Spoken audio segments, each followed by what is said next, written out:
ನಮಸ್ಕಾರ. ನಾನು CB ರಂಗನಾಥ್. ಪ್ರೀತಿ ಮಕ್ಕಳೇ, ನೀತಿಕತೆ ಸಂಖ್ಯೆ 506. ಇವತ್ತಿನ ಕತೆ ಅದೃಷ್ಟ ದೇವತೆಯ ಆಟ. ದೇವತೆಗಳು ಹಲವಾರು ಜನ ಇದ್ದಾರಲ್ವಾ.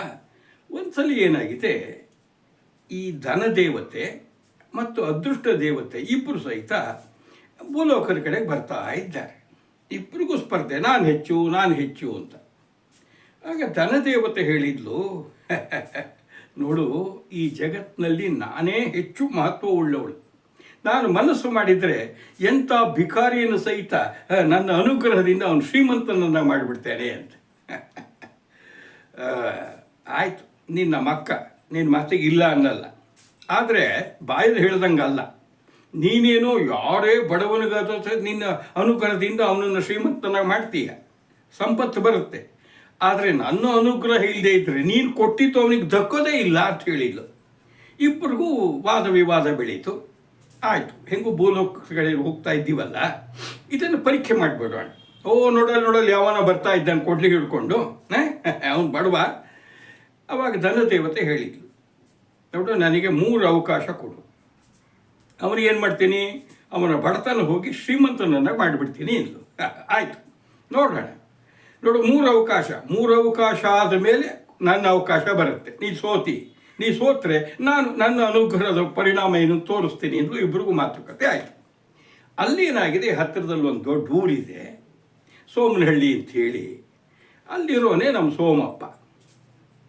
30 ವರ್ಷ ಹೆಚ್ಚು ಕಮ್ಮಿ, ತರುಣ, ಭಾಳ ಬಡವ.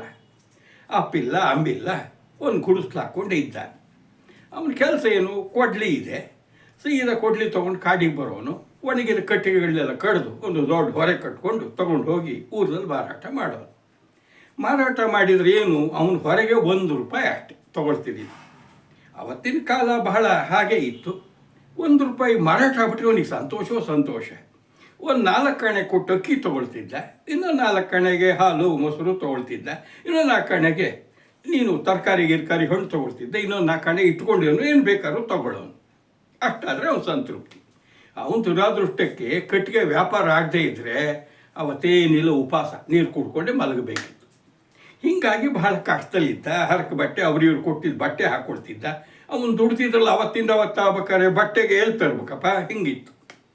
ಸರಿ, ಅವನು ಸೀದಾ ಬಂದ, ಒಣಗಿದ ಮರ ನೋಡ್ದ, ಕಟ್ಟಿಗೆ ಕಡಿಯೋಕ್ಕೆ ಶುರು ಮಾಡ್ದ. ಅಷ್ಟೊತ್ತಿಗೆ ಧನದೇವತೆ ಸಾಮಾನ್ಯ ಮನುಷ್ಯಳ ರೂಪದಲ್ಲಿ ಬಂದಳು. ಮಾತಾಡ್ತಿದ್ಲು, ಅಪ್ಪ ಯಾರು ನೀನು, ನಿನ್ನ ಹೆಸರೇನು, ಯಾಕೆ ಕಟ್ಟಿಗೆ ಕಡಿತಿದ್ಯಾ ಅಂತ. ಅಮ್ಮ, ಏನು ಕಳಕಳಿ ಆಗಿತ್ತಾ, ನೋಡಿದ್ರೆ ದೇವತೆ ಅನಿಸುತ್ತೆ. ಏನು ಕಳೆ, ನಾನು ಸೋಮಪ್ಪ ಅಂಥೇಳಿ ಬಡವ, ದಿನ ಕಟ್ಟಿಗೆ ಕಡಿಬೇಕು, ಅದನ್ನು ತೊಗೊಂಡು ಹೊರೆ ಮಾರಾಟ ಮಾಡಿ ಜೀವನ ಮಾಡಬೇಕಾಯಿ. ಇಷ್ಟೇ ನನ್ನ ನಾಳೆ ವಾರ. ನಿಂಗೆ ಮದುವೆ ಆಗಿದೆಯಾ ತಾಯಿ? ನನ್ನ ಹೊಟ್ಟೆನೇ ತುಂಬಿಸ್ಕೊಳಕ್ಕಾಗಲ್ಲ, ನನಗೆ ಯಾರು ತಾಯಿ ಹೆಣ್ಣು ಕೊಡ್ತಾರೆ? ಸ್ವಂತ ಮನೆ ಇದೆಯಾ? ಅಯ್ಯೋ, ಗುಡಿಸ್ಲಿದೆ, ಮನೆ ಅಂತ ಹೇಳೋಕ್ಕಾಗಲ್ಲ. ಮತ್ತು ಭಾಳ ಬಟ್ಟೆ ಒಡವೆ ವಸ್ತು, ಅಯ್ಯೋಯ್ಯೋ ಅದೆಲ್ಲ ಏನಿಲ್ಲ ತಾಯಿ, ಕಡು ಬಡವ. ಅವತ್ತು ಗಂಜಿ ಸಿಕ್ಕರೆ ಸಾಕು ಅಂತ. ನೋಡು, ನಾನು ನಿನಗೆ ಈ ಬಂಗಾರ ಸರ ತಗೋ, 3 ಎಳೆ ನೋಡು, ಪಳ ಬಳಿತಾ ಇದೆ. ಇದನ್ನು ತಗೊಂಡು ಹೋಗು, ಮಾರಾಟ ಮಾಡು, ಬೇಕಾದಷ್ಟು ದುಡ್ಡು ಬರುತ್ತೆ. ನೀನೊಂದಿಷ್ಟು ಭೂಮಿನ ತೊಗೋಬೋದು, ಒಳ್ಳೆ ಮನೆ ಕಟ್ಕೋಬೋದು, ಮದುವೆ ಮಾಡ್ಕೋ, ಸುಖವಾಗಿರ್ಬೋದು. ಆದರೆ ನಾಳೆಯಿಂದ ಕಟ್ಟಿಗೆ ಕಡಿಯೋದಕ್ಕೆ ಬರಬಾರ್ದು, ಕೂಲಿ ಕೆಲಸ ಮಾಡಬಾರ್ದು. ಅಯ್ಯೋ ತಾಯಿ, ನೀ ನನ್ನ ಪಾಲಿನ ದೇವತೆ, ನಮಸ್ಕಾರ ಮಾಡಿ ಅವರಿಗೆ ಸರ ತಗೊಂಡು ಕಣ್ಣಿಗೆ ಹೊತ್ಕೊಂಡು ಹೆಗಲ ಮೇಲೆ ಕೊಡ್ಲಿ ಇಟ್ಕೊಂಡು ಸೀದಾ ಮನೆ ಕಡೆ ಹೊಂಟೆ ಬಿಟ್ಟ. ಮಠ ಮಧ್ಯಾಹ್ನ ಧನದೇವತೆ ನೋಡು ಹೇಗಿದೆ, ಅನುಗ್ರಹದಿಂದ ಸೋಮಪ್ಪಕ್ಕೂ ಸಂತೋಷವೂ ಹೋಗ್ತಿದ್ದಾನೆ. ಇನ್ನು ಅವನು ಬಡತನ ಹೋಗಿಬಿಡುತ್ತೆ, ಕಟ್ಟಿಗೆ ಕಡಿಯೋಕ್ಕೆ ಬರಲ್ಲ ಅಂತ ಅವಳು ಹೇಳ್ತಿದ್ದಾಳೆ. ನೋಡೋಣ ಅಂಥೇಳಿ ಅದೃಷ್ಟ ದೇವತೆ ಹೇಳಿದ್ಲು. ಇಬ್ಬರು ನೋಡ್ತಾನೆ ಇದ್ದಾರೆ. ಅಲ್ಲೊಂದು ಕೆರೆ, ನೀರು ಕುಡಿಬೇಕು ಅನ್ನೋ ಬಾಯಾರಿಕೆ ಆಗಿದೆ. ನಾವು ಸೋಮಪ್ಪ ಏನು ಮಾಡ್ದ, ಕೊಡ್ಲಿನೂ ಇಟ್ಟ. ಒಂದು ಆ ಕಡೆ ನೋಡಿದಾಗ ಯಾರೂ ಇರಲಿಲ್ಲ. ಬಂಗಾರ ಸರನ ಎಲ್ಲರೂ ನಾನು ನದಿಲಿ ನೀರು ಕುಡಿಯೋಕೆ ಹೋದ, ಬಿದ್ದೋಗ್ಬಿಟ್ಟತ್ತು ಅಂಥೇಳಿ ಅಲ್ಲೇ ಇಟ್ಟ ಒಂದು ಬಂಡೆ ಮೇಲೆ. ಸೀದಾ ಹೋದ, ನೀರು ಕುಡ್ಕೊಂಡು ಬರ್ತಾ ಇದ್ದಾನೆ. ಇವನು ದುರಾದೃಷ್ಟಕ್ಕೆ ಯಾವುದೋ ಒಂದು ಹದ್ದು ಆ ಬಂಗಾರ ಸರ ಹೊಳೆಯದ್ದೋಡನೇನೋ ಹಾವಿನ ಮರಿ ಅಂದ್ಕೊಂಡು ಕಚ್ಕೊಂಡು ಹೋಗೇ ಬಿಡ್ತು. ಇವನು ಅಯ್ಯಯ್ಯೋ ಹೋಯ್ತು ಅಂತ ಬಾಯ್ ಪಡ್ಕೊಂಡ. ಅವತ್ತು ಕಟ್ಟಿಗೆ ಹೊರೆನೂ ಇಲ್ಲ, ಏನೂ ಇಲ್ಲ, ಗುಡಿಸ್ಲಿಕ್ಕೆ ಬಂದ, ಕೂತ. ಇದ್ದಿದ್ದು ನೀರು ಕುಡ್ಕೊಂಡ, ಏನಿದು ತಿಂದ. ಅಯ್ಯೋ, ನನ್ನ ಹಣೆ ಬರಾನೆ. ಯಾರೋ ಯಮ್ಮ ಬಂದು 3 ಎಳೆ ಬಂಗಾರ ಸರ ಕೊಟ್ಲು. ನನ್ನ ಕೈಗೆ ಬಂದಿದ್ದು ಬಾಯಿಗೆ ಬರಲಿಲ್ಲ, ಯಾವುದೋ ಹಕ್ಕಿ ಕಚ್ಕೊಂಡು ಹೋಯ್ತು ಅಂತ. ಸರಿ, ಅದೃಷ್ಟ ದೇವತೆ ನಕ್ಕಲು. ನೋಡಿದ್ಯಾ ಅಕ್ಕ ಹೆಂಗೆ ಅಂತ. ಅಯ್ಯೋ ನೀನು ಹಂಗೆ ಮಾಡಬಾರ್ದಿತ್ತು, ಅಯ್ಯೋ ನೀನು ಅವೆಲ್ಲ ಇಲ್ಲ, ನೀನು ಕೊಟ್ಟಿದ್ಯಾ, ನನ್ನ ಅನುಗ್ರಹ ಇಲ್ಲ, ನಾನೇನು ಮಾಡಲಿ. ಸರಿ, ಮಾರನೇ ದಿನ ನೋಡಿ ಈ ಸಲ ಏನು ಮಾಡ್ತೀನಿ, ಎರಡನೇ ದಿನ ನಮ್ಮ ಸೋಮಪ್ಪ ಕಟ್ಟಿಗೆ ಕಡಿಯೋಕ್ಕೆ ಅಂತ ಬಂದ. ಮತ್ತೆ ಇವಳು ಹೋದ್ಲು. ಯಾಕಪ್ಪ ಮತ್ತೆ ಕಡಿಯೋಕ್ಕೆ ಬಂದು, ನಾನೇನು ಹೇಳಿದ್ದೆ ನಿನಗೆ ಬರಬಾರ್ದು ಅಂತ ಅಲ್ವಾ? ಅಯ್ಯೋ ತಾಯಿ ಏನು ಹೇಳಲಿ, ನೀನೇನೋ ಕೊಟ್ಟೆ ತಾಯಿ, ನನ್ನ ಅಜಾಗರೂಕತೆ ದುರಾದೃಷ್ಟ ನೋಡು, ಅಲ್ಲಿ ಇಟ್ಟಿದ್ರೆ ಯಾವುದೋ ಒಂದು ಹದ್ದು ಕಚ್ಕೊಂಡು ಹೋಗ್ಬಿಡ್ತು, ನಾನೇನು ಮಾಡಲಿ ಹೊಟ್ಟೆಪಾಡು ಬಂದೆ ಅಂದ. ಸರಿ, ಅವಳೇನು ಮಾಡಿದ್ಲು, ಒಂದು ವಜ್ರದ ಉಂಗುರ ಕೊಟ್ಟು, ಹೋಗು ಜೋಪಾನ, ಮತ್ತು ಅಲ್ಲಿ ಇಲ್ಲಿ ಇಟ್ಟು ಕಳ್ಕೊಂಬಿಟ್ಟಿಯಾ, ಇದನ್ನು ಮಾರಾಟ ಮಾಡಿ ನೀನು ಮತ್ತೆ ನೋಡಪ್ಪ ಶ್ರೀಮಂತನಾಗ ನಾನು ಹೇಳ್ದಂಗೆ ಮಾಡು. ಆಯಿತು, ಕಟ್ಟಿಗೆ ಕಡಿಲಿಲ್ಲ, ಜೇಬ್ನಲ್ಲಿ ಉಂಗುರ ಇಟ್ಕೊಂಡ ಸೀದಾ ಹೋಗ್ತಾ ಇದ್ದಾನೆ ಮನೆ ಕಡೆಗೆ. ಮತ್ತು ಬಾಯಾರಿಕೆ ಆಯಿತು, ಅಲ್ಲಿ ನೀರು ಕುಡಿಯೋಕ್ಕೆ ಅಂತ ಏನು ಮಾಡಿದೆ, ಜೇಬಲ್ಲೇ ಉಂಗುರ ಇಟ್ಕೊಂಡು ಜೋಪಾನ ಬಂದ. ಅಲ್ಲಿ ನೀರು ಕುಡಿಬೇಕಾದ್ರೆ ಇದ್ದಕ್ಕಿನಿಗೆ ಕಾಲು ಜಾರ್ತು ದಬಕ್ಕಂತ ಬಿದ್ದುಬಿಟ್ಟ. ಇವನು ಎದ್ದು ನೋಡ್ತಾನೆ, ಜೇಬಲ್ಲಿರೋ ಬಂಗಾರದ ವಜ್ರದ ಉಂಗುರ ಅದೇನಾಗಿದೆ, ನೀರಿನಲ್ಲೆಲ್ಲ ಸೇರ್ಕೊಂಬಿಡ್ತು. ಎಷ್ಟೊತ್ತು ಹುಡುಕಿದ್ರು ಸಿಗಲೇ ಇಲ್ಲ. ಈ ಕಡೆ ನೋಡ್ತಾ ಇದ್ರಲ್ಲ ಧನದೇವತೆ, ಅದೃಷ್ಟ ದೇವತೆ. ಧನದೇವತೆಗೆ ಸಿಟ್ಟು ಬಂತು, ಅದೃಷ್ಟ ದೇವತೆ ನಕ್ಲು, ಅಕ್ಕ ಹೆಂಗೆ ಅಂತ. ಸರಿ, ಅಯ್ಯೋ ನನ್ನ ದುರಾದೃಷ್ಟ ಸೀದಾ ಗುಡಿಸ್ಲಿಕ್ಕೆ ಹೋದ. ಬೇಜಾರು, ಮತ್ತೆ ನೀರು ಕೊಟ್ಕೊಂಡು ಮಲ್ಕೊಂಡು. ಮೂರನೇ ದಿನ ಮತ್ತೆ ಕಟ್ಟಿಗೆ ಕಡಿಯಕ್ಕೆ ಬಂದ. ಧನದೇವತೆ ಮತ್ತೆ ಮನುಷ್ಯ ರೂಪದಲ್ಲಿ ಕಾಣಿಸ್ಕೊಂಡು ನಮ್ಮ ಸೋಮಪ್ಪಂಗೆ ಹೇಳಿದ್ಲು, ಅಯ್ಯೋ ಮೂರ್ಖ, 2 ಸಲ ಕೊಟ್ಟರು ಕಳ್ಕೊಂಡು, ಈ ಸಲ ನೋಡು ನಿನಗೆ ಒಂದು ಮಡಕೆ ತುಂಬ ಬಂಗಾರದ ನಾಣ್ಯ ಕೊಡ್ತೀನಿ, ಜೋಪಾನ ಎಲ್ಲೂ ನಿಲ್ಬೇಡ, ಸೀದಾ ಮನೆಗೆ ಹೋಗು. ಸೀದಾ ಏನು ಮಾಡ್ದ, ಕೊಟ್ಲಿನೂ ಇಟ್ಕೊಂಡು ಅವಳು ಕೊಟ್ಟಿದ್ಲಲ್ಲ ಮಡಕೆ ತುಂಬ ಏನದು ಬಂಗಾರದ ನಾಣ್ಯಗಳು ತಗೊಂಡು ಸಾರ ಮನೆ ತನಕ ಬಂದ. ಇವನು ದುರಾದೃಷ್ಟಕ್ಕೆ ಏನಾಗಿದೆ, 2 ದಿನದಿಂದ ಊಟ ಮಾಡಿಲ್ಲ, ಸಿಕ್ಕಾಪಟ್ಟೆ ಬಿಸಿಲು, ನೀರು ಬೇರೆ ಕುಡಿಲಿಲ್ಲ, ಮನೆ ಬಾಗಿಲಿಗೆ ಬರೋ ಅಷ್ಟೊತ್ತಿಗೆ ಪ್ರಜ್ಞಾಹೀನನಾಗಿ ಧಬಾರಂತ ಹೊತ್ಕೊಂಡು ಬಿದ್ದುಬಿಟ್ಟ. ಇವನು ಹೆಗಲ ಮೇಲೆ ಇತ್ತಲ್ಲ ಏನದು ಮಡಿಕೆ ಕೆಳಗೆ ಬಿದ್ದು ಒಡೆದು ಹೋಗ್ಬಿಡ್ತು. ಇವನು ಪ್ರಜ್ಞಾಹೀನನಾಗಿ ಬಿದ್ದಿದ್ದಾನೆ, ಮಡಕೆಲಿರೋ ಬಂಗಾರದ ನಾಣ್ಯ ಅಲ್ಲೆಲ್ಲ ಚೆಲ್ಲಿದೆ. ಅಷ್ಟೊತ್ತಿಗೆ ಅಲ್ಲಿ ದೊಡ್ಡದಲ್ಲಿ ಒಂದು ಮನೇಲಿ ಒಂದು ಮುದುಕಿ ಕೂತಿತ್ತು, ಏನೋ ಸದ್ದು ಕೇಳ್ಕೊಂಡು ಬಂದು ನೋಡ್ತು, ಸೋಮಪ್ಪ ಪ್ರಜ್ಞಾಹೀನಾಗಿ ಬಿದ್ದಿದ್ದಾನೆ, ಮಡಕೆ ಹೊಡೆದೋಗಿದ್ದೆ, ಅಲ್ಲೆಲ್ಲ ಬಂಗಾರದ ನಾಣ್ಯ.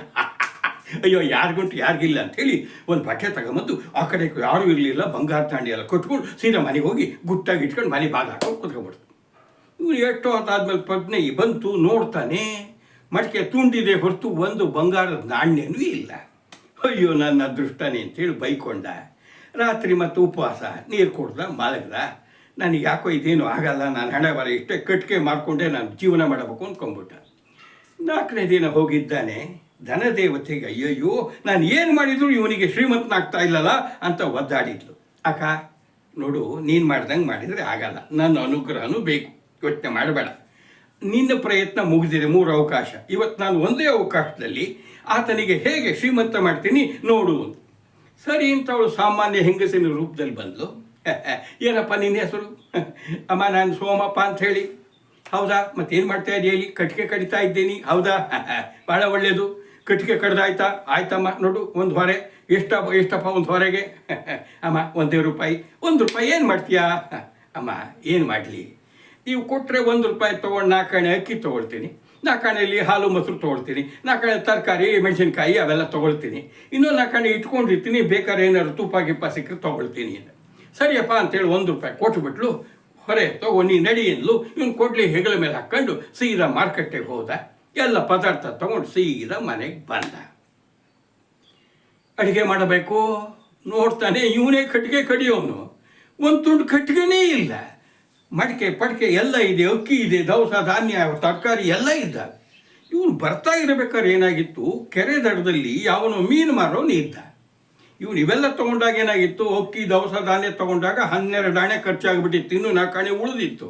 ನೋಡ್ದ ಮೀನು ಭಾಳ ಚೆಂದಿತ್ತು, ಒಂದು ದೊಡ್ಡ ಮೀನಿತ್ತು.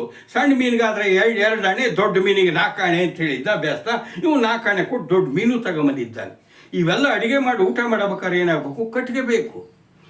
ಕೊಡ್ಲಿ ಇತ್ತೋ ಇಲ್ಲ, ಏನು ಮಾಡಿದ್ರೆ ಮನೆ ಸ್ವಲ್ಪ ಹತ್ತಿರ ಹೋದ, ಒಂದು ಯಾವುದೋ ಬೇವಿನ ಮರ ಇತ್ತು, ಈ ಕಡೆ ಒಣಗಿತ್ತು, ಮೇಲೆ ಹತ್ತದ ಲಟ್ ಅಂತೇಳಿ ಅದನ್ನು ಕಡ್ದ. ಈ ಕಡೆ ತಿರುಗ್ದ, ನೋಡ್ತಾನೆ ಅಲ್ಲೊಂದು ಪಾಟ್ರೆ ಫಳ ಹೊಳಿತಾ ಇದ್ದು, ಎಳೆ ಬಿಸಿಲು ಬಿದ್ದು ಬಿಟ್ಟಿದೆ. ಹಿಂಗೆ ಹೋಗಿ ನೋಡ್ತಾನೆ, ಏನು ಅಂಥೇಳಿ ಯಾವುದು ಹೊಕ್ಕಿ ಪಾಟ್ರೆ, ಅಲ್ಲಿ ಬಂಗಾರದ 3 ಎಳೆ ಸರ. ನಾನು ಅವತ್ತು ಪಕ್ಷಿ ಕಚ್ಕೊಂಡು ಹೋಗಿತ್ತಲ್ಲ ಹೊತ್ತು ಸುಡುಗಾಡು ಇಲ್ಲೇ ಇಟ್ಟಿದೆ ಅಂತೇಳಿ ಸಂತೋಷ ಆಗ್ಬಿಟ್ಟು ತೆಗೆದು ಕೈ ಹಿಡ್ಕೊಂಡ. ಸಿಕ್ತು ಸಿಕ್ತು ಕಳೆದೆ ಸಿಕ್ತು, ಗೆದ್ದೆ ಗೆದ್ದೆ, ಬಿಡಲ್ಲ ಬಿಡಲ್ಲ ಅಂತ ಕೂಗಕ್ಕೆ ಶುರು ಮಾಡಿಬಿಟ್ಟ. ಇವನಿಗೆ ಕಳ್ಕೊಂಡಿದ್ದು ಬಂಗಾರದ ಸರ ಸಿಕ್ತು. ಏನು ಬೇವಿನ ಮರದ ಮೇಲೆ ನಿಂತಿದ್ದ ಕೊಡ್ಲಿ ಹಿಡ್ಕೊಂಡು ಸ್ವಲ್ಪ ದೂರದಲ್ಲಿ ನೋಡಿದರೆ ಇವನು ಮನೆಯಿಂದ ಏನದು ಪ್ರಜ್ಞಾಹಿಂದ ಬಿದ್ದಾಗ ಮಡಿಕೆಯಿಂದ ಬಿದ್ದಿತ್ತಲ್ಲ ಕೆಳಗೆ ಬಂಗಾರ ಧಾನ್ಯ ತುಂಬ್ಕೊಂಡು ಹೋಗಿತ್ತಲ್ಲ ಮುದುಕಿ, ಅದು ಮನೆ ಹತ್ರ ಇತ್ತು. ಇವನು ಸಿಕ್ತು ಸಿಕ್ತು ಬಿಡಲ್ಲ ಬಿಡಲ್ಲ ಸಿಕ್ತು ಅಂದ ಕೂಡಲೇ ಓಹೋ, ನಾನು ಇವನು ಮನೆಯಿಂದ ಕದ್ಕೊಂಬಂದಲ್ಲಪ್ಪ, ಬಂಗಾರ ಧಾನ್ಯ ಗೊತ್ತಾಗ್ಬಿಟ್ಟಿದೆ, ಕೊಡ್ಲಿ ಬೇರೆ ಹಿಡ್ಕೊಂಡಿದ್ದಾನೆ, ಅಯ್ಯೋಯ್ಯೋ ನಾನು ಕೊಂದು ಬಿಡ್ತಾನೆ ಅಂಥೇಳಿ ಅವನಿಗೆ ಕೊಟ್ಬಿಡೋದು ಒಳ್ಳೇದು ಅಂಥೇಳಿ ಬಟ್ಟೆಲಿ ಕಟ್ಕೊಂಡಿದ್ದಲ್ಲ ನಾಣ್ಯ ತೊಗೊಂಡು ಮರದ ಹತ್ತ ಬಂದ್ಲು. ಸೋಮಪ್ಪ ಸೋಮಪ್ಪ ಅಂದ್ಲು. ಸೋಮಪ್ಪನಿಗೆ ಮುದುಕಿ ಯಾಕೆ ಬಂತು? ಏನೂ ಅಂದ. ಅವನು ಬಂಗಾರದ ಸರ ನೋಡಿ ಜೋಬಲ್ಲಿ ಇಟ್ಕೊಂಡು ಕೆಳಗೆ ಏನು ಅಂದ. ಬೇಡಪ್ಪ, ಕೊಡ್ಲಿ ಹಿಡ್ಕೊಂಡು ನನ್ನ ಕೊಲ್ಬೇಡ, ನಾನು ತಪ್ಪು ಮಾಡಿದ್ದು ಕಣೋ, ಮೊನ್ನೆ ನೀನು ಬಿದ್ದಾಗ ನೀವೆಲ್ಲ ಬಂಗಾರದ ನಾಣ್ಯನೂ ನಾನೇ ಕಣೋ ಕದ್ಕೊಂಡು ಹೋಗಿದ್ದು, ನಾನು 1 ಪೈಸಾನೂ ಖರ್ಚು ಮಾಡಿಲ್ಲ ಕಣೋ, ತೊಗೊಂಬೇಡೋ ತಂದೆ, ನಾನು ಕೊಲ್ಬೇಡ ಅಂದ ಕೂಡಲೇ ಅದೃಷ್ಟ ಅಂದ್ರೆ ಇದು. ಕಳೆದು ಹೋಗಿರೋ ಬಂಗಾರ ಸರ ಸಿಕ್ತು. ಈಗ ನೋಡಿದ್ರೆ ಮುದುಕಿ ಇಷ್ಟು ನಾಣ್ಯ ತಂದು ಕೊಡ್ತು ಅಂತ ಹೋಗೋ ಮುದುಕಿಯಿಂದ ಎಲ್ಲ ತಗೊಂಡು ಬಂದ. ಅಬ್ಬಾ ಸರ ಸಿಕ್ಕಿದೆ, ಮಡಿಕೆ ತುಂಬ ಇದ್ದಿದ್ದು ಬಂಗಾರ ಧಾನ್ಯ ಸಿಕ್ತು ಅಂಥೇಳಿ ಅಡುಗೆ ಮಾಡೋಣ ಊಟ ಮಾಡೋಣ ಅಂಥೇಳಿ ಅನ್ನಕ್ಕಿಟ್ಟ. ಈ ಕಡೆ ಮೀನು ಬೇರೆ ಇತ್ತಲ್ಲಪ್ಪ, ಮೀನು ಹೆಚ್ಚೋಣ ಅಂತ ಇಳಿಗೆ ಮನೆ ಕೂತ್ಕೊಂಡು ಹೆಚ್ಚುತ್ತಾನೆ. ಆಶ್ಚರ್ಯವೂ ಆಶ್ಚರ್ಯ, ದಪ್ಪ ಮೀನು ಹೊಟ್ಟೆಯಿಂದ ನುಂಗಿತ್ತು ಉಂಗ್ರ. ಯಾರು ಅದ್ಯಾರು ಹೆಂಗ್ಸ್ ಕೊಟ್ಟಿತ್ತಲ್ಲ ಆ ಉಂಗ್ರನ್ನು ಬಿದ್ದು ಬಿಡ್ತು. ಅಯ್ಯೋಯ್ಯೋ ಏನದೃಷ್ಟ, ಸರ ಬಂತು, ಉಂಗ್ರ ಬಂತು, ಬಂಗಾರ ನಾಣ್ಯ ಬಂತು. ಆಹಾ ಆಹಾ ಸಂತೋಷ ಪಟ್ಬಿಟ್ಟೆ. ಮಾರನೇ ದಿನದಿಂದ ಆತ ಮತ್ತೆ ಕಾಡಿ ಕಟ್ಟಿಗೆ ಕಡಿಯೋಕ್ಕೆ ಹೋಗಲೇ ಇಲ್ಲ. ದುಡ್ಡಿತ್ತಲ್ಲ, ನಾಣ್ಯ ತೊಗೊಂಡು ಏನು ಮಾಡ್ದ ಆತ, ಒಂದಿಷ್ಟು ಗಾಡಿ ತೊಗೊಂಡ, ಭೂಮಿ ತೊಗೊಂಡ, ತೊಗೊಂಡ, ವ್ಯವಸಾಯ ಮಾಡ್ದ, ಒಂದು ಹೊಸ ಮನೆ ಕಟ್ಟಿಸ್ಕೊಂಡ. ಇವನು ಈಗ ಶ್ರೀಮಂತ ಆಗಿದ್ದಾನೆ. ಇವನಿಗೆ ಹೆಣ್ಣು ಕೊಟ್ಟರು, ಮದುವೆ ಮಾಡಿಕೊಂಡು ಸುಖವಾಗಿದ್ದ. ಈಗ ಮತ್ತೆ ಸಿಕ್ಕರು ಯಾರ್ಯಾರು? ಧನದೇವತೆ ಮತ್ತು ಅದೃಷ್ಟ ದೇವತೆ. ಅಕ್ಕ, ನೀನು ಎಷ್ಟು ಅನುಗ್ರಹ ಮಾಡಿದ್ರು ನನ್ನ ಅನುಗ್ರಹ ಇಲ್ಲದೆ ಇದ್ದರೆ ಕೈಗೆ ಬಂತು ಬಾಯಿಗಿಲ್ಲ ಅನ್ನೋಂಗೆ ಆಗ್ತಿತ್ತು. ನೋಡಿದ್ಯಾ, ನೀನು ಹೆಚ್ಚೋ ನಾನು ಹೆಚ್ಚೋ, ನೀನೆಲ್ಲರೂ ಕೊಡ್ತೀಯ, ಅದನ್ನು ಉಳಿಸಬೇಕಾದ್ರೆ ನನ್ನ ಅನುಗ್ರಹನೂ ಬೇಕು ಅಂದಾಗ ಹೌದಮ್ಮ ಹೌದು ಅಂತ ಒಪ್ಕೊಂಡು ಬಿಟ್ಲಂತೆ. ನೋಡಿ ಮಕ್ಕಳೇ, ಯಾವತ್ತೂ ಸಹಿತ ಲಕ್ಷ್ಮಿ ಚಂಚಲ, ಯಾವಾಗಲೂ ಬರ್ಬೋದು ಹೋಗ್ಬೋದು. ಆದರೆ ಅದೃಷ್ಟ ದೇವತೆ ಅನ್ನೋದು ಇರಬೇಕು. ಅದೃಷ್ಟ ದೇವತೆ ಸುಮ್ಮನೆ ಒಲಿಯಲ್ಲ, ಕಾಲ್ರಿಗೆ ಸುಳ್ರಿಗೆ ಮೋಸಗಾರರಿಗಲ್ಲ. ನಾವು ಪ್ರಾಮಾಣಿಕವಾಗಿ ದುಡಿದ್ರೆ ಕಷ್ಟಪಟ್ಟರೆ ಖಂಡಿತ ಅದೃಷ್ಟ ಒಲಿಯತ್ತೆ. ನಾವು ಏನನ್ನಾರು ಪಡ್ಕೋಬೋದು, ನೆಮ್ಮದಿಯಾಗಿರ್ಬೋದು ಅಲ್ವಾ? ಒಳ್ಳೆಯದಾಗಲಿ, ನಮಸ್ಕಾರ.